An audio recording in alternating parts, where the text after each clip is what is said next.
दोस्तों, आज पेश है मायावी जल और नीले फूल। ये कवर चित्र है दोस्तों। किसी समय की बात है। पीर परमगढ़ी नाम का एक गांव में देसू नाम का एक किसान अपने 10 वर्षीय इकलौते बेटे लेकू के साथ रहता था। एक बार लगातार 3 वर्ष तक वर्षा नहीं हुई। लोग भूख से मरने लग की नौबत आ गई। देसू व उसके बेटे लेकू की ऐसे समय स्वतंत्रता हालत हो गई खस्ता हालत हो गई। बाबा, गांव के लोग इस तरह लोगों की तरह तुम गांव के जमींदार प्रभु दयाल की यहाँ सहायता क्यों नहीं मांग लेते? सुना है जमींदार बहुत दयालु है, वह सबकी सहायता करता है। नहीं बेटा नहीं, मैं रूखी सूखी खाकर भूखे पेट रहकर गुजारा कर लूँगा, पर जमींदार प्रभु सिंह के किसी प्रकार की सहायता नहीं लूँगा। बेटे इस बेटे अब तुम किस प्रकार समझाऊं? जमींदार प्रभु सिंह ऐसा नहीं है जैसा कि तू उसे समझता है। वह परले दर्जे का धूर्त।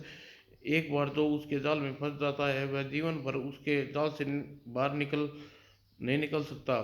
और उसी चंडाल चौकड़ी चौकड़ी से तो राम बचाए। जब तक संभव हुआ देसू जमींदार प्रभु दयाल के पास जाने से बचता रहा। जब 3 दिन लगातार भूखे लेकू पेट सोता रहा तो बाप का कोमल हृदय सोचने लगा, लेकू बच्चा है, बेचारा कब तक भूखा रहेगा। अपने लिए कुछ न सही, इसके उसके जीवन बचाने के लिए मुझे जमींदार प्रभु दयाल से सहायता मांगने जाना ही चाहिए, वरना मेरे कुल का यह नन्हा सा दीपक 1-2 दिन में के बाद भूख से बुझ जाएगा। यही सोच चौथे दिन का लेकू का हाथ पकड़ कर कर देसू जमींदार की प्रभु दयाल के पोस पहुंचा। देखो, जमींदार बोला, आओ आओ देसू, आज तुमने यहाँ आने का कैसे कष्ट किया? जमींदार जी, हमारी मदद कीजिए। मेरा बेटा जो भी हुक्म आप जो भी हुक्म दें करने के लिए तैयार हूँ, बस रहम थोड़ा अनाज उधार दे दीजिए। उस दोनों की असहाय दशा देखकर जमींदार सोचने लगा, प्रभु सिंह, वक्त लोहा गर्म है, वार करने का है, इससे अच्छा मौका फिर नहीं मिलेगा। वह सोच देख देसू एक बार फिर सिर से पांव तक घूरा तत्पश्चात, देख देखू, मेरे पास मुफ्त का अनाज नहीं है। तू पहले अपना पिछला कर्ज चुकता चुका। तेरा तेरा क्या है? तू मर गया तो पैसा फिर पैसा भी मारा जाएगा। देख देसू भौचक्का रह गया। काफी सवरे जमींदार से पूछा, जमींदार जी, मैंने आपसे कौन सा कर्ज लिया है? आपने तो कभी मुझे कुछ दिया ही नहीं। बकवास बंद कर, धोखेबाज, तूने धोखा देना चाहता है? ठहर जा, अभी तुझे इसका मजा चखाता हूँ। प्रभु दीवार ने दीवार पर टंगा चाबुक उतारा। अगले ही पल सड़क सड़क, बापू बापू। बहरहाल देसू से, देसू मार सहन न कर पाया और जमीन पर गिर पड़ा। छोटे से लेकू की समझ में कुछ नहीं आया। पिताजी से लिप फुट फुट कर रोने लगा। आह आह, देखा, पैसा वापस मांगते वक्त कैसा नाटक करने लगे दोनों बाप बेटे। लेकिन याद रखो, मैं अपनी एक एक पाई तुमसे नहीं छोड़ूंगा। चाबुक की मार से हाथ देसू थोड़े जमींदार के आगे गिड़गिड़ा उठा। जमींदार जी, अगर भूल भूल गया तो मुझे समझाने की, मैंने कब आपसे कितना कर्ज लिया है, आपसे लिया है, और अब मुझे कितना कर्ज चुकाना है। तो सुन, 3 साल पहले तेरी पत्नी मरी थी। जब तूने अंतिम संस्कार के लिए मुझसे पैसे किसने दिए थे? सारा खर्च किसने उठाया था? क्या तू भूल गया? प्रभु दयाल झूठ को सुन देसू अक्का बक्का रह गया। हे भगवान, यह जमींदार कैसा नीच आदमी है, मेरी मृत पत्नी के नाम पर अपने अपने झूठ में शामिल कर रहा है। तभी गांव का पुजारी रामानंद उसके कमरे में प्रवेश कर आया और देख प्रभु सिंह ने देसू से कहा, देख, इस अगर तूने मेरी बात पर विश्वास न हो तो पुजारी जी से पूछ ले, हो सकता है वह ये गवाह है। जमींदार जी, आप क्या मामला है? मुझे क्या पूछना चाहते हैं? पुजारी जी, अब आप ही देसू को बताइए कि इसकी पत्नी मरने पर मैंने इसे कर दिया था या नहीं। जमींदार साहब बिल्कुल ठीक कह रहे हैं, मेरे सामने ही जमींदार साहब ने तुझे कर दिया था। सुन, सुना तूने, एक पड़ोसी के नाते मैंने तुझे रहम खा लिया, तू कर्ज दिया और तू धोखेबाज अब वह कर्ज लौटाने से मुकर रहा है। बूढ़े देसू की समझ में कुछ नहीं आया, वह फुट फुट कर रो पड़ा। भू भगवान, अब अब हम पर पहले क्या कम मुसीबतें थीं जो कर्ज सिर पर लाद रहे हो। रोता रोता देख पुजारी राम रतन बोला, अरे बेवकूफ, रोता क्यों है? जमींदार तुझसे यह नहीं कह रहे कि तू अब इसी समय अपना कर्ज चुका दे। अब तेरे पास पैसे हो तो दे देना। कर्ज चुकाने के लिए बिन आगे इतना लंबा समय मिलने पर देखूं देसू आश्चर्यचकित हो उठा हुआ है। जमींदार से उसने कहा, अब हैरान क्यों हो रहा है देसू? पुजारी जी ठीक कह रहे हैं। मेरे पास जब तेरे पास हो मेरी 100 रुपया मुझे लौटा देना। 100 रुपया? यह देख जमींदार उससे बोला, देसू, तूने फर्ज कर्ज देते समय मैंने कर्ज पत्र पर तेरा अंगूठा नहीं लगवाया था, पर तेरी बातों सुनकर मैं महसूस कर रहा हूँ कि मुझे भूलने की बीमारी है, इसलिए आज कर्ज पत्र पर अपने बेटे का अंगूठा लगवाता था ताकि वक्त आने पर काम आ सके। और जमींदार ने की बात सुनकर देसू सोचने लगा, देखूं आज देसू, आज तू न चाहते हुए भी जमींदार के जाल में पूरी तरह फंस चुका है। इसके फैलाए जाल से बाहर निकलने और मुसीबत क्यों न इस समय मौके का थोड़ा सा फायदा उठा ले। मन ही मन यह निश्चय कर जमींदार बोला, जमींदार, मैं और मेरा बेटा अंगूठा लगवाने के लिए तैयार है। मेरी एक विनती है, आप आपको मानना पड़ेगा। बोल। हम बाप बेटे को के 3 दिन के भूखे हैं। हमको इसी समय एक बोरी गेहूं आटा देना होगा ताकि अन्न खाकर हम दोनों आपका कर्ज चुकाने के लिए जीवित रह सकें। हाँ, यह तो तू ठीक कह रहा है, चल, एक बोरी गेहूं का आटा देने के लिए तैयार हूँ। जब जमींदार ने कोरे कागज पर देसू और उसके बेटे लेकू के साइन लगवा लिए, तत्पश्चात उसने देसू को एक बोरी आटा दे दिया। देसू तेरे देसू जैसे तैसे बोरी को उठाकर अपने झोपड़ी पाया। लेकू बेटे, तेरी भूख की खातिर जमींदार के कोरे कागज पर अंगूठा लगा आया हूँ। उसी पता नहीं जमींदार उस कागज पर के द्वारा क्या क्या गुल खिलाएगा। उधर हवेली में जमींदार प्रभुदयाल रामनाथन से कह रहा था, पुजारी, अब देख रहा, कुछ दिन बाद ही कर्ज के पत्र द्वारा लेख को कैसा कह रहता हूँ।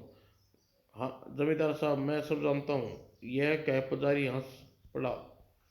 जमींदार मुस्कुरा पड़ा, पुजारी, तूने झूठे मामले में मेरी गवाही दी, सिर दी ही, इस बात का पुरस्कार तुम्हारे घर पहुंच जाएगा। जमींदार, आप ही के सारे तो हमारे अकाल अकाल की ये दिन मस्ती से गुजर रहे हैं। गवाही नहीं दूंगा तो किसकी गवाही दूंगा? और इस घटना के कुछ दिन बाद उठ देसू, लठैत करजदार की आवाज़ सुनकर देसू और लेखू की नींद खुल गई। दोनों हैरत भरे उसे बोला, तुम लोग मुझसे क्या चाहिए? यह घर खाली कर इसी वक्त। घर खाली कर दूं? लेकिन क्यों? यह घर मेरा है। कभी था, लेकिन अब नहीं है। आज से 3 साल पहले तूने जमींदार से 180 रुपया लेकर अपना यह मकान और अपने खेत उन्हें बेच दिए थे। जमींदार साहब अभी तक यही सोचकर इंतजार कर रहे थे कि तू बिना कहे मकान खाली कर दे और अपने खेत उन्हें सौंप दे, पर तू पूरा धोखेबाज निकला। मैंने अपना मकान खेत बेच तो जमींदार को बेच दिए और न ही कभी बेचूंगा। मक्कार, पहले हमें पहले ही पता था कि तू मक्कारी करने से बाज नहीं आएगा। ले देख, ध्यान से देख। देसू ने जैसे ही कागज को ध्यान से देखा, ओ ये तो वही कागज है जिस पर जमींदार के यहाँ मैंने लेखू ने अपने अंगूठे लगाए थे। ये जरूर चालबाज जमींदार ने कागज पर मकान और खेत बेच देने की बात लिखी होगी। रुआसा वह लठेत से बोला, ठीक है भैयो, अंगूठा लगाकर मैंने हाथ कटवा बैठा, इसलिए मकान और खेत अब मैं तुम्हें छोड़ने ही पड़ेंगे। और देसू और लेकू का हाथ पकड़ा और मकान को छोड़कर चल दिया। अब इस गांव में रहने से कोई फायदा नहीं, मुझे यह गांव छोड़कर कहीं और चला जाना चाहिए। राह में उसकी मुलाकात अपने विभिन्न मित्र प्रमु से हुई। अरे लेकू कहाँ जा रहा है? हाँ प्रमु। लेकू मेरे हृदय से प्रमु को सारी बात बताई। सारी बात जानकर प्रमु भी दुखी हो उठा। तो अब क्या सोचा देसु? सोचना क्या था, अब इस गांव में अपना घर ही नहीं रहा, तो जमीन नहीं रही, तो यहाँ रहना बेकार है। अब यह गांव छोड़कर जा रहा हूँ। तो फिर इस वादे का क्या होगा देसु, जो अभी हमारे और तुम्हारे बीच हुआ था? घबराओ नहीं प्रभु, भगवान ने चाहा तो वक्त आने पर वादा अवश्य पूरा होगा। यह कह देसु प्रमुख से विदा ली और लेखू के साथ गांव से बाहर चल दिया। देसु काफी काफी समय तक बिना रुके चलते एक घने जंगल में जा पहुंचे। चारों ओर घना सन्नाटा छाया हुआ था। आखिरकार थक कर देसु एक पेड़ के नीचे बैठ गया। दुखी की अधिकता के कारण उसकी आंखें में आंसू आ गए। यह देख देखू लेकू उससे बोला, बापू इस प्रकार दिल छोटा मत करो, मुझे जरा थोड़ा बड़ा होने जाने दो, फिर देखना जालिम जमींदार से कैसे बदला लेता हूँ। तभी हे भगवान रीछ बूढ़ा देसू लेकू को सीने से चिपका पड़ा। बू मेरे बेटे, अब तुझे हमें मरने से कोई नहीं बचा सकता। रीछ और रीछनी का बच्चा उन्हें दोनों को देखकर बिल्कुल समीप आया। नहीं हमें मत मारो, देख चीख मार कर बह के बेहोश हो गया। यही हाल लेकू का हुआ। तब दोनों रीछ ने आपस में कुछ इशारा किया और उन दोनों को उठाकर कंधे पर लाद लिया और वापस जंगल की ओर चल पड़े। जब लेकू बेहोशी उससे स्वयं को गुफा के अंदर पाया। लेकू कहाँ गया? कहीं रीछ ने उसे खा तो नहीं लिया? मन मार कर विचार में आते ही वह घबरा कर बैठ गया। और तभी उसकी नज़र बुरी तरह चौंका। ओह यह क्या देख रहा हूँ? लेकू जो रीछ के बच्चे के साथ मजे से शहद चाट रहा है। तभी शहद चाटते लेकू की नज़र देसू पे पड़ी। ओह बापू तुमने होश आ गया। लेकू दौड़कर उसके पास पहुंचा। बापू तुम भी थोड़ा सा शहद खा लो। लेकू तुझे रीछ के बच्चे से डर नहीं लग रहा? नहीं बापू, यह मेरा दोस्त बन गया है। तभी तभी हाथों में फलों का छोटी सी टोकरी उठाए रीछनी गुफा में प्रविष्ट हुई। लो बापू वह आ गई। टोकरी देख सामने रख रीछनी बोली, भैया इन फलों को खा लो, मैं तुम्हारे लिए लाई हूँ। तुम तुम तो मनुष्य की भाषा बोल रही हो बहन। हाँ भैया, लेकिन कैसे? यह बड़ी दिलचस्प कहानी है भैया। आज से 1 वर्ष पूर्व इस वन में मेरे पति के अलावा दूसरा कोई हिंसक जानवर नहीं रहता। उन दोनों दिनों में गर्भवती थी। एक इसी गुफा में मैंने अपने पति से एक महात्मा को तपस्या करते देखा। महात्मा को खाने के उद्देश्य से मेरे पति ने इस गुफा में घुसी, लेकिन जैसे ही हम दोनों उसके पास पहुंचे, अरे यह क्या महात्मा अचानक कहाँ गायब हो गए। और एक हम दोनों एक साथ उसकी भाषा में चिल्ला उठे। महात्मा अदृश्य हो गए थे, लेकिन उसका कमंडल उसी स्थान पर रखा था जिसमें पीले रंग के पदार्थ भरा हुआ था। चलो कमंडल में भरे इस तरल पदार्थ को पीकर ही सब्र किए लेते हैं। और दोनों ने बारी बारी कमंडल में तरल पदार्थ पी लिया। और कमंडल में तदार्थ पदार्थ पीते ही ओह हमारे अंदर एक अजीब सी सुपूर्ति का अनुभव हो रहा है। और हमने हैरत से एक दूसरे को देखा। यह क्या? अभी हमारे मुंह में मनुष्य की भाषा निकल रही है। हाँ स्वामी। उप यह हम दोनों के अंदर कैसा विचित्र परिवर्तन आ गया। हम दोनों हैरत से एक दूसरे की ओर देखने लगे। अचानक ही महात्मा पुनः प्रकट हुए। तुम दोनों इस प्रकार आश्चर्य में न पड़ो। वास्तव में तुम दोनों ने यह परिवर्तन कमंडल में मायावी जल पीने से हुआ आया है। लेकिन आप कौन हैं? मैं इस वन का देवता हूँ और अपने वन में हिंसा तांडव नहीं देखना चाहता था, इसलिए मैंने यह सब किया। और मैं चाहता हूँ कि आज के बाद तुम मानव जीव जंतु वन में प्रवेश आज के बाद जो भी मानव या जीव जंतु इस वन में प्रवेश करे, तुम उसे सताने की बजाय हर संभव सहायता करो। तुम दोनों को मुझे इसी बात का वचन देना होगा। हम तुम्हें वचन देते हैं भगवान। बस तभी से हमारे स्वभाव में परिवर्तन आ गया और हम मांसाहारी से शाकाहारी बन गए। तुम्हारे अवस्था देख कर मैं समझ गई तुम दोनों वक्त के सताए हुए हो, इसलिए मैं और मेरा बेटा तुम दोनों को यहाँ लिया है। बहन, तुम्हारे साथ तुम्हारा बच्चा भी है, तुम्हारा पति कहीं दिखाई नहीं दे रहा। यह सुनते इतनी वायुमंडल दुख मुखमंडल पर दुख की रेखाएं उभर आई।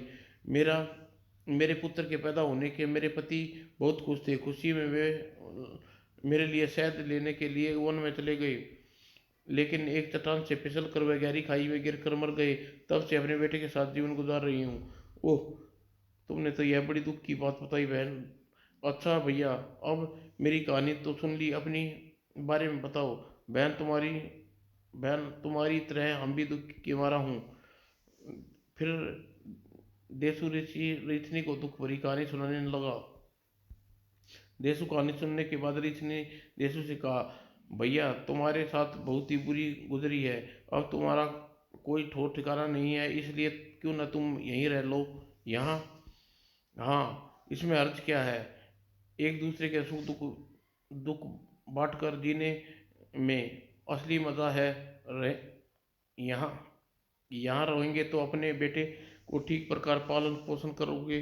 तुम्हारे सद्व्यवहार देखकर बार बार खुशी से मेरा दिल भरा आ रहा है। एक तुम हो जो अपने घर में रहने के लिए कह रही हो, एक जालिम जालिम प्रभु सिंह है जिसने हमें इस प्रकार दर दर भटकने के लिए मजबूर कर दिया। ठीक है बहन, मैं यही तुम्हारे साथ रहकर अपनी शेष जीवन गुजारूंगा। मुझे तुम्हारे से यही फैसला सुनकर अत्यंत खुशी हुई। फिर देशु अपने पुत्र के साथ उसी गुफा में रहने लगा। मित्र, तुम्हारा नाम क्या है? नहीं, मेरी माँ ने मेरा कोई नाम नहीं रखा। मुझसे कोई ऐतराज नहीं रखा। ठीक है, मैं तुम्हारा नाम झबरू रखता हूँ। अब जब मैं तुम्हें इसी नाम से पुकारूंगा, मुझे कोई एतराज नहीं। और देख, फिर देसू अपने पुत्र के साथ उसी गुफा में रहने लगा। जब जबरू प्रतिदिन शहद का छत्ता तोड़ने के लिए पेड़ पर चढ़ता, छत्ते के निकट शहद को वो अपने दोनों मिल बांट कर खाते। एक दिन जब देसू रिथनी के साथ वन में घूम रहा था, तो वन देवता उनसे सामने प्रकट हुए। वन देवता, हाँ रिथनी, तुमने इन पिता पुत्रों को अपनी गुफा में पनाह दे, यह देखकर मैं बहुत खुशी है। तुमने मेरे बा तुमने मेरे बताए आदर्शों को अपना कर मेरा दिल जीत लिया। अब मैं ईवन को तुम्हारे हवाले कर 10 वर्षों के लिए गहरी नींद सोना चाहता हूँ। इस प्रकार सुरक्षा तुम करोगी रिचनी। वन देता, मुझे खुशी है आपने मुझे इतना महत्वपूर्ण कार्य सौंपा। और देसू, तुम जमींदार प्रभु से अपना बदला लेना है, इसलिए अपने बेटे लेखू को अत्यंत ताकतवर और फुर्तीला बनाना चाहिए। तो वो कैसे? वन देता, तुम लेखू को प्रतिदिन वन में खिलने वाला नीले फूल खिलाना। इन फूलों के सेवन से लेखू के बदन में 100 हाथियों का बल आ जाएगा। लेकिन जब लेखू या सोचेगा या बेहोश होगा, तो उसके शरीर में 100 हाथियों का बल समाप्त हो जाएगा। इसके साथ ही उसकी त्वचा इतनी चिकनी उत्पन्न होगी, जिसे लेखू को पकड़ना चाहा, लेखू फिसल कर उसके हाथों से निकल जाएगा। वन देवता, लेखू वही करेगा जैसा आपने कहा है, पर इतना और बता दीजिए, लेखू अपने उद्देश्य में सफल हो पाएगा या नहीं? अवश्य होगा, किंतु एक बात का अवश्य ध्यान रखना, जब भी तुम्हारा बेटा लेखू 20 वर्ष का न हो जाए, उसे भूल कर भी परमगढ़ी गांव मत जाने देना। यदि तुमने ऐसा किया तो फिर उसे मौत के कोई नहीं बचा सकता। हाँ, 20 वर्ष के होने के पश्चात आराम से परमगढ़ी जाकर जालिम प्रभुदराज से बदला ले। वन देवता, मैं आपकी भविष्य हमेशा याद रखूंगा।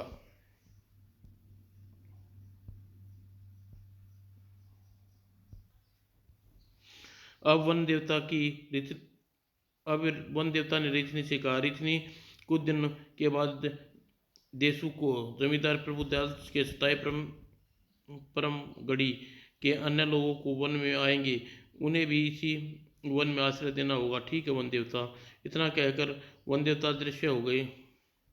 अगले दिन रीछ ने लेखू को नीले फूलों की झाड़ियों के पास ले गई। बेटा, इन नीले फूलों को खाने से शरीर में ताकत बनती है। आज तुम्हें प्रतिदिन इन्हें खाया करो।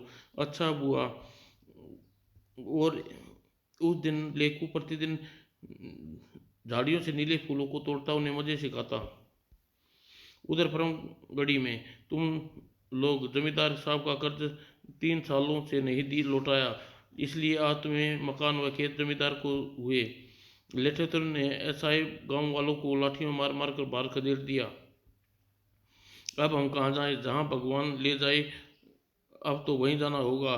जमींदार पर भगवान की मार पड़ी। बिना कर्जा लिए उसने हमें कर्जवान बनाकर हमारा सब कुछ छीन लिया। दुख में डूबे वे अपने अनजान मंजिल की ओर बढ़ गए। आखिरकार चलते चलते लोग वन में जा पहुंचे। रीछनी ने उनसे देसू रीछनी और रीछनी के साथ देसू इधर आ निकला। अरे, ये तो मेरे गांव वाले हैं। देसू उनसे पास पूछा। अरे तुम लोग? हाँ देसू भैया, तुम्हारी तरह हमें भी प्रभुदयाल के लठेतों ने खदेड़ कर गांव से बाहर निकाल दिया।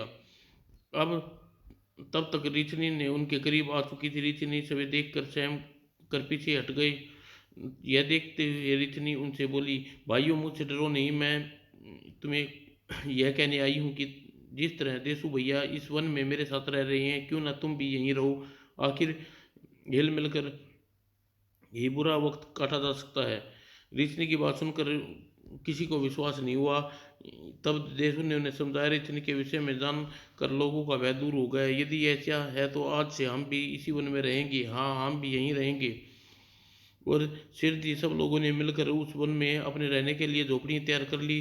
पहले तो देसू रीछनी के साथ गुफा में रहता था। अत्यंत लोगों के साथ आने पर उसने भी अपने लिए झोपड़ी का निर्माण कर लिया। इस प्रकार पूरे 9 वर्ष व्यतीत हो गए, किसी को पता नहीं चला। लंबे समय तक लेखू शहद और नीले फूलों को खा कर कर गबरू जवान हो गया। रीछनी का पुत्र अब गबरू भी रीछ पूरा रीछ बन गया था। और और भी कभी लेखू को स्पर्श करता, वह भी बुरी तरह चौंक पड़ता। अरे लेखू, तुम्हारी त्वचा इतनी चिकनी है कि तुम्हें सारे शरीर पर सरसों का तेल मल रखा हो। इत, इतने इन बीते 9 वर्षों में लेखू किसी बार पीरागढ़ी में जमींदार प्रभुदयाल से बदला लेने की चाह में हर बार देसू से ऐसा करने से रोकता। एक एक फिर परेशान उसे देसू ने पूछा, बापू तुम मुझे पीरागढ़ी क्यों नहीं जाने देते? मेरे मन में दुष्ट जमींदार से बदला लेने की बुरी तरह मचल रहा है। केवल 1 वर्ष और रुक जा बेटा। 1 वर्ष पूरे होने पर 20 वर्ष का हो जाएगा। तब मैं पहले तब तुम तब मैं मुझे पीरागढ़ी जाने से बिल्कुल नहीं रोकूंगा। लेखू समझ में लेखू समझ नहीं पाता कि उसके पिता 20 वर्ष होने के पीरागढ़ी जाने से क्यों रोकना चाहते थे। इधर पीरागढ़ी में चारों ओर जमींदार प्रभुदयाल का साम्राज्य होता जा रहा था। हाँ हाँ, आधे से ज़्यादा गांव और खेतों पर मेरा कब्जा हो गया है। वह दूर दूर नहीं है जब सारे गांव पर मेरा अधिकार होगा। वो जमींदार प्रभुदयाल के द्वारा सताए गए लोगों ने तो गांव छोड़कर चले गए, और जो लोग गांव में रह रहे थे वे खेतिहरी बनकर जमींदार के खेतों में काम कर रहे थे। कैसी विडम्बना है, कल तक जो खेत हमारे थे आज उसी खेतों में मजदूरी करनी पड़ रही है। एक बार फिर पीरागढ़ी के मंदिर में भूमिस्थ नाम के एक प्रसिद्ध महर्षि पधारने आए, जो शिष्य विद्या में प्रखांड पंडित थे। उनकी विश्वता के चलते जमींदार प्रभुदयाल उनसे मिलने मंदिर में जा पहुंचे। महात्मा, इस गांव में के जमींदार प्रभु सिंह हूँ, आपके दर्शन के लिए आया हूँ। आओ बस बैठो। जमींदार मुस्कुराता हुआ महात्मा के पास बैठ गया। उसने महात्मा प्रभुदयाल को आगे अपना बाएं हाथ की हथेली फैलाते हुए कहा, महात्मा, सुना है कि आप लोगों की सच्चा भविष्य बताते हैं। कृपया मेरे आश्चर्य का देख कर मेरे भविष्य बताइए। महात्मा ने भूमि से कुछ नहीं कहा, चुपचाप रहने से प्रभु सिंह की फैली हथेली की रेखाओं को पढ़ा, और वह बहुत देर तक प्रभुदयाल की हाथ की रेखाओं के विषय में मगन करते हुए तत्पश्चात बोला, वत्स, तुमने अपने जीवन में राम श्यामदंड भेद का उपयोग करके बहुत ज़्यादा इकट्ठी की है, और अब वह इसी प्रयास में लगे रहते हो। इसलिए आज 1 वर्ष पश्चात खुद वन में रहने वाले एक युवक लेखू के हाथों आपकी मृत्यु होगी। क्या कहा, एक युग के हाथों में मेरी मृत्यु होगी, यह क्या कह रही है महात्मा? कहीं मेरी हस्तरेखाएं देखकर किसी प्रकार कोई गलती तो नहीं हुई? नहीं, बस मैं सही कह रहा हूँ, तुम्हारी मृत्यु उस युग के लेखों के हाथों होगी। ओह, यह तो बड़ी विचित्र बात बताई। जमींदार प्रभुदयाल ने जब अपनी हवेली लौटा और लेखू के ख्यालों में डूबा रहा। उसने उस समय अपने सबसे विश्वास में लठे जसवंत को अपने पास बुलाया। जसवंत, जयवंत, तुम जानते हो कि मैं तुम्हारे से चतुराई का कायल रहा हूँ। आज मैं तुम्हें एक ऐसा कार्य सौंपना चाहता हूँ जिसे केवल तुम ही कर सकते हो। आज्ञा कीजिए मालिक, क्या करना है होगा? देखो, कुलवन में लेखू नाम का एक युवक रहता है। कैसे भी उसे पकड़ कर मेरे पास लाना। यह तो मेरे बाएं हाथ का खेल है मालिक। आपके द्वारा बताए गए लोगों मैं इतनी आसानी से अपहरण कर आपके पास ला चुका हूँ, यह आप निश्चिंत रहिए। जयवंत ने उसी दिन कुलवन जा पहुंचा और एक पेड़ के नीचे बैठे रोने लगा। वो और लेकू जबरू उस समय ओर से निकल रहे थे। अरे, यह कौन बैठा रो रहा है? आओ पास चलकर देखते हैं। दोनों जयवंत के पास पहुंचे। तुम कौन हो भाई, और यहाँ क्यों बैठे रो रहे हो? रोते हुए जयवंत ने उसके सिर उठाकर देखा। अरे भाई, मेरा नाम जयवंत है। मैं परमगढ़ी का रहने वाला हूँ। हाँ, करीब 8 वर्षों पहले पीरागढ़ परमगढ़ी में रहा हूँ। मेरी थोड़ी सी ज़मीन खरीदी थी, उस पर ज़मीन पर खेती करता था, लेकिन वहाँ के जालिम जमींदार फरेब से मेरी सारी ज़मीन छीन ली। उसके लठेजों ने मारकर मुझे खंडर गांव से बाहर कर दिया। ओह, तो तुम हमारी तरह जमींदार प्रभु के जुल्म के सताए हुए हो? हाँ, यदि तुम चाहो तो तुम भी हमारे साथ वन में रह सकते हो। ओह, तो मैं तो अन्याय ही उस आदमी से टकरा गया जिसकी खोज में यहाँ आया हूँ। जयवंत यह सोचकर मन ही मन मुस्कुराया। और लेखू लेखू भाई, मैं तुम्हारे जैसे मित्र की तलाश थी। अब तुम्हारे साथी जीवन में रहूंगा, तो चलो हमारे साथ अपने अन्य साथियों से मिलवाता हूँ। जयवंत लेखू को जबरू के साथ चल दिया। वन में रहने वाले अन्य लोगों ने जयवंत द्वारा सुनाई मनगढ़ंत कहानी के बारे में पता चला तो उन्हें उनसे कहा, जयवंत, आज तुम्हारा दुखी दुख हमारा दुख है। इस वन में जमींदार के सताए हुए लोग रहते हैं। सब ने मिलकर जयवंत के लिए एक झोपड़ी का निर्माण कर दिया। जयवंत, आज तुम इसी झोपड़ी में रहोगे। वो जयवंत साय की तरह हरदम लेखू के साथ रहता था। वह एक दिन लेखू के साथ घूमता हुआ वन के में एकांत स्थान पर पहुंचा। यहाँ लेखू की सहायता करने वाला कोई नहीं है, ये अच्छा मौका है। इस पर वार करके अचेत करके इसे अपने साथ लाई हुई जड़ी बूटी सूंघा दूंगा, और इसे सूंघने से आदमी 24 घंटे तक बेहोश हो जाता है। यह सोच उसने लेखू पर छलांग लगाई। अगले ही पल अचानक ही न जाने लेखू को खतरे का आभास हुआ। अचानक ही वह पलटा और लेखू को थप्पड़ खाकर जसवंत दूर जा गिरा और बेहोश हो गया। जब उसे होश आया, अरे लेखू भाई, तुमने मुझे थप्पड़ क्यों मारा? पहले तुम बताओ, तुमने मेरे ऊपर किस उद्देश्य से छलांग लगाई थी? जयवंत चालाक था तो उसने तुरंत बात बनाना हुआ। बोला, लेखू भाई, बात यह थी कि मुझे उस समय पर तुम्हें विचित्र प्रकार का दौरा पड़ते हैं उस अवस्था में इधर उधर छलांगे लगाता हूँ। आज भी उसी दौरे की अवस्था में तुम पर छलांग लगा बैठा। ओह, तो यह बात थी। मुझे को कुछ समझ में नहीं आया। तुम क्या समझे थे लेखू भाई? मैं समझा था कि तुम मुझ पर आक्रमण कर रहे हो। लेखू,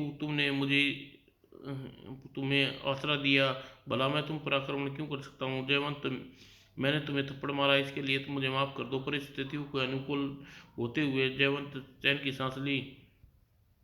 तत्पश्चात लेखू बोला, लेखू भाई, तुम्हारा थप्पड़ खाकर तुम्हें इस बात का एहसास हो गया, तुम्हारे शरीर में अत्यंत बल है। क्या यह सच है? लेखू मुस्कुरा कर बोला, जयवंत भाई, यह सच है कि मेरे शरीर में 100 हाथियों का बल है, और इससे साथ ही मेरी त्वचा इतनी चिकनी है कि कोई भी किसी भी हाथ नहीं आ सकता हूँ। ओह, तो बड़ी विचित्र बात है लेखू। तब तो कोई कोई किसी प्रकार भी तुम्हारा हित नहीं कर सकता। नहीं भाई, ऐसी बात नहीं है। सुस्त या बेहोश की अवस्था में मेरा सारा बल समाप्त हो जाता है, मेरी त्वचा सामान्य हो जाती है, त्वचा सामान्य हो जाती है। ओह, यह बात है लेकू, तुम तभी वार करूंगा जब तुम सोया हुआ होगा या बेहोश होगा। इस घटना को बीते हुए पूरी एक माह बीत गया। लेखू को कोई दूसरा वार करने का मौका ही न मिला। लेखू पर जब भी समय मिलता जबरू वन में घूमता रहता।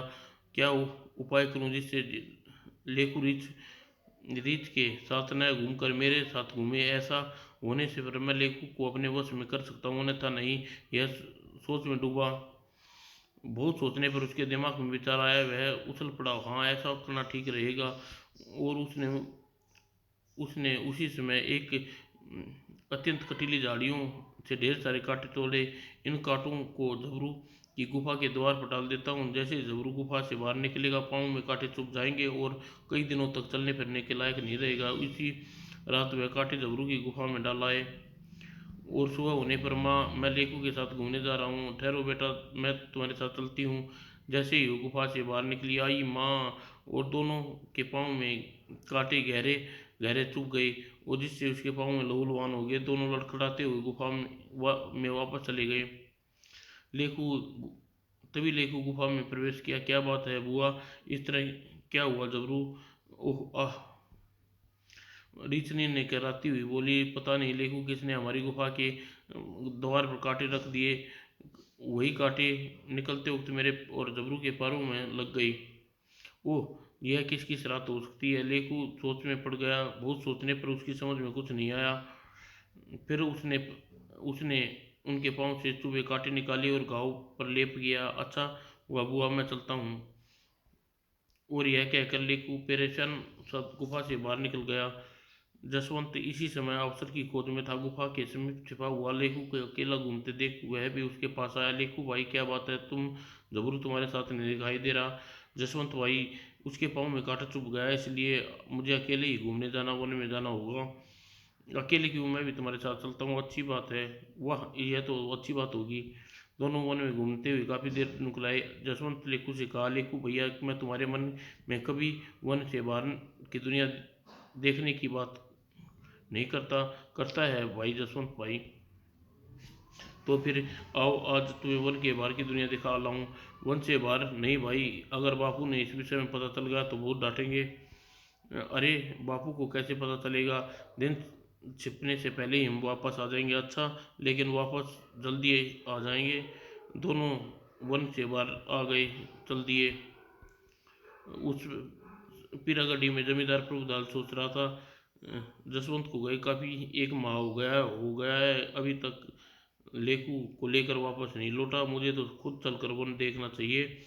यह सोच उसने घोड़े पर सवार होकर कुंदवन की ओर चल दिया।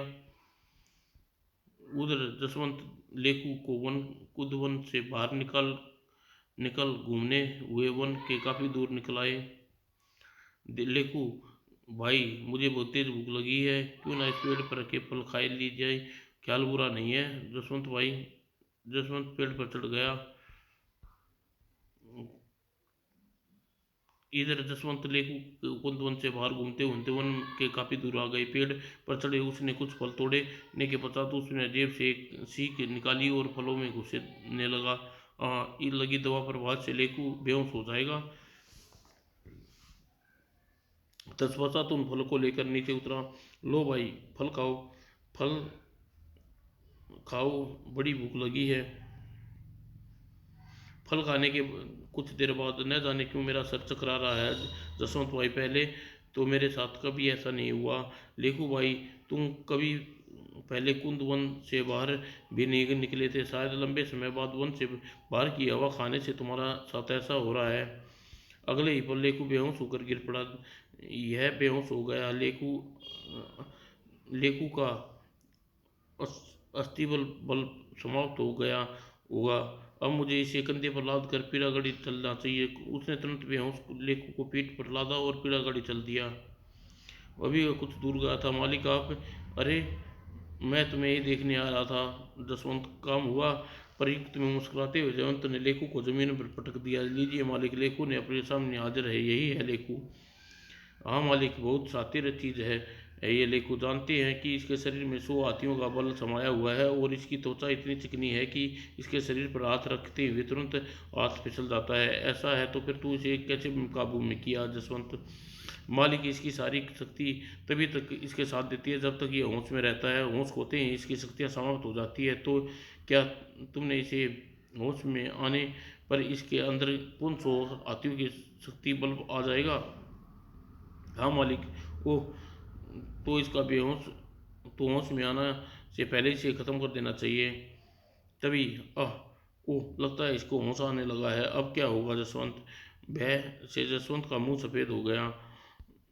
अत्यंत वह उसे ढांचा बनाते हुए बोला, क्यों घबराते क्यों हो मालिक? मालिक, मैं जो मैं हूँ। तुम क्या करोगे जसवंत? तुम्हें इतना बल थोड़े है जो लेखू को टक्कर सकते हो। मालिक, इसे होश में आने से कौन देगा? कुछ दूरी पर यहाँ गहरी खाई है, इसका अंत इसी के किसी ने नहीं देखा। कहते हैं इससे खाई घोर अंधेरे में बड़े बड़े खूंखार जानवर रहते हैं। तो फिर तुम लेखू उस खाई में फेंकोगे? हाँ मालिक, इसके सिवा लेखू की ताकत से बचने का कोई उपाय नहीं है। वाह जसवंत, तुम्हारी चालाकी शैतानी तुम्हारा मुकाबला कोई नहीं कर सकता। जल्दी चलो, करो इस आफत को आंधी खाई में फेंको। जी मालिक। और जयवंत ने बेहोश लेकू का पांव पकड़ा और उसे घसीटता हुआ खाई में ले चला और सिर दी उन खाई में के मुहाने पर पहुंचा। बेहोश लेकू खाई के अंधेरे में नीचे गिरने लगा।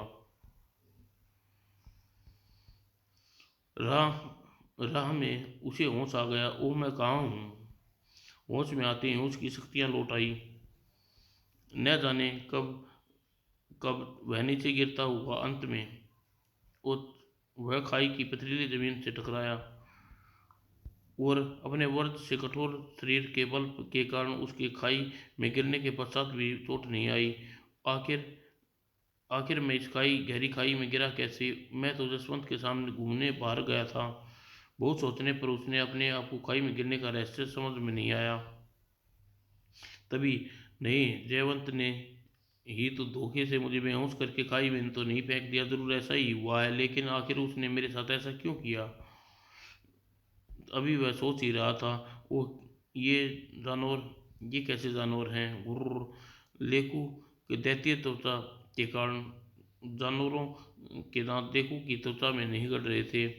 अगले ही पल छटाक छटाक आ खाई की पथरीली जमीन पर टकरा कर जंतुओं की कील खील हो गई और फिर बिखर गए। देख लेकू ने चैन की सांस ली। दूसरी ओर खाई के मुहाने पर जमींदार जसवंत की पीठ ठोक रहा था। शाबाश जसवंत, तुम्हारे कारण आज मेरे सबसे बड़े शत्रु का अंत हो गया। अब वापस गांव चलो। जी मालिक। और जमींदार घोड़े पर जसवंत को बैठाकर घोड़े पर एड़ लगा दी। उधर कुल उधर कुंभबंद में जब दिन छिपने को हुआ, लेकू वापस झोपड़ी में नहीं पहुंचा तो देसू परेशान हो उठा। आखिर लेकू गया कहाँ? पहले तो कभी ऐसा नहीं हुआ। दिन छिपने से पहले झोपड़ी में वापस लौट आता था। धीरे धीरे रात हो गई तो देसू रात को भी अन्य लोग चिंतित हो गए। कहीं तुमने लेकू को मुसीबत में तो नहीं फंस गया है? हमें लेकू को सारावन में खोद लेना चाहिए। और लोग रोशनी की मसाले जलाते हुए लेकू को खोजने पड़े। लेकू, तुम कहाँ हो? शेर दी वे असफल होकर वापस लौटे। मेरा लेकू कहीं नहीं मिला। जरूर वह किसी विपदा में फंस गया है। भगवान, मेरा लेकू कहाँ है? अब तू ही बता, मेरा लेकू कहाँ है? ऋषि ने उससे समझाया। देसू मेरे बच्चे देसू बच्चे न बनो, हिम्मत से काम लो। लेकू हमसे बिछुड़ गया है, यह तो जानते हैं, लेकिन वो अपार बल है, हर मुसीबत से टकरा सकता है। और वन देवता की नींद से जागने हुए केवल 2 दिन ही रह गई हैं। जैसे ही वे नींद से जागेंगे हम उनसे सारी बात बता देंगे और वे अपनी शक्ति द्वारा लेकू को खोज निकालेंगे। घबराओ मत लेकू, वो कुछ नहीं होगा। जहाँ भी होगा वह ठीक ही होगा। रिचनी की बातें सुनकर देसू को मन में डार सा बंधी। फिर उसके पुत्र के अनिष्ट की आकांक्षा उसके हृदय को बार बार सतार दल धड़का रही थी। जबरू रीछ अपने दोस्त के बिछड़ जाने से बहुत दुखी था।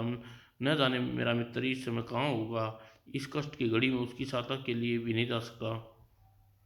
उधर लेकू आंधी खाई में बैठा था।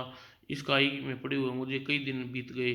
लेकिन अभी तक खाई के ऊपर पहुंचने का कोई रास्ता नहीं दिखाई दिया। मेरा शेष जीवन इसी आंधी खाई में गुजरेगा। और 2 दिन पश्चात वन देवता रिचनी के सामने प्रकट हुए। रिचनी, आज तुम्हारे कारण पूरे 10 वर्ष गहरी नींद, मीठी नींद सो सका। तुम्हारा बहुत बहुत धन्यवाद। वन देवता अनर्थ हो गया है। लेकू पिछले 3 दिन से गायब है। अब तक उसका कोई पता नहीं चला। वन देवता की आंखें मूंदी और मन मन ध्यान मगन हो गए। कुछ देर बाद आंखें खोली। रिचनी, लेकू इस समय अंधी खाई में हिंसक जानवर से टक्कर ले रहा है, लेकिन उस अंधी खाई में पहुंचा कैसे देवता? उसे अंधी खाई में जसवंत ने पहुंचाया है। रिचनी, वह जमींदार प्रभु दयाल का भेदिया था। ओह, वह धूर्त जसवंत का किया धरा है। वन देवता उस समय रिचनी के साथ अंधी खाई में के मुहाने पर पहुंचे और हवा में हाथ घुमाया। अगले ही पल रस्सी उसके हाथ में आई और वह रस्सी एक खाई में डाली। वह छोटी सी रस्सी शैतान की आंत की तरह लंबी बढ़ती चली गई, न जाने खाई में जाने लगी। तत्पश्चात लेकू, फौरन इस रस्सी को पकड़कर ऊपर आ जाओ। यह आवाज तो नीचे खाई में लेकू पहुंचनी और चौंक कर उसने ऊपर देखा। उसे रस्सी अपनी ओर आती नजर आई। सिर दी उसने रस्सी उसके पास पहुंच आ गई। उसने लपक कर रस्सी पकड़ ली और ऊपर उसके सारे चलने लगा।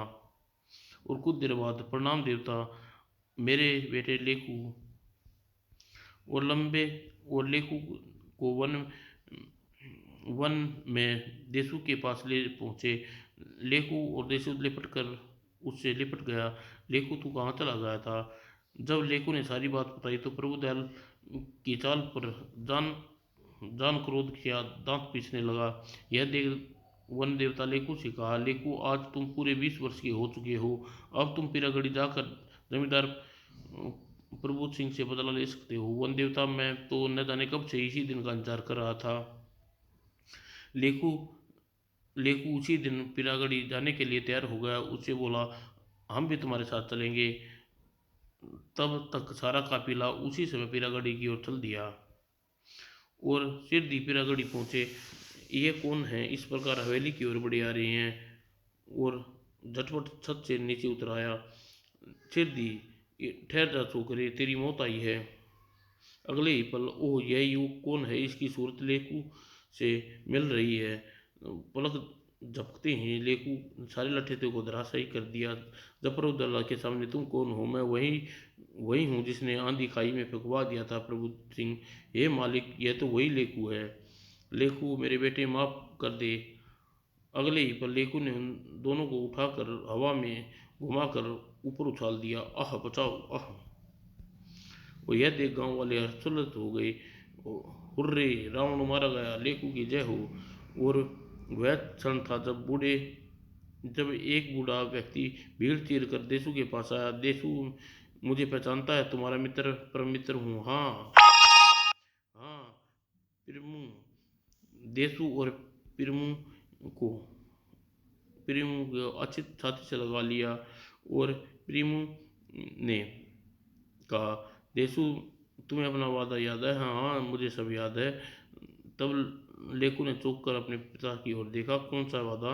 लेकू, बेटा, जब तुम छोटे थे तो मैंने प्रभु से वादा किया था, तुम बड़े होने पर तुम्हारा विवाह इसकी बेटी वीरमा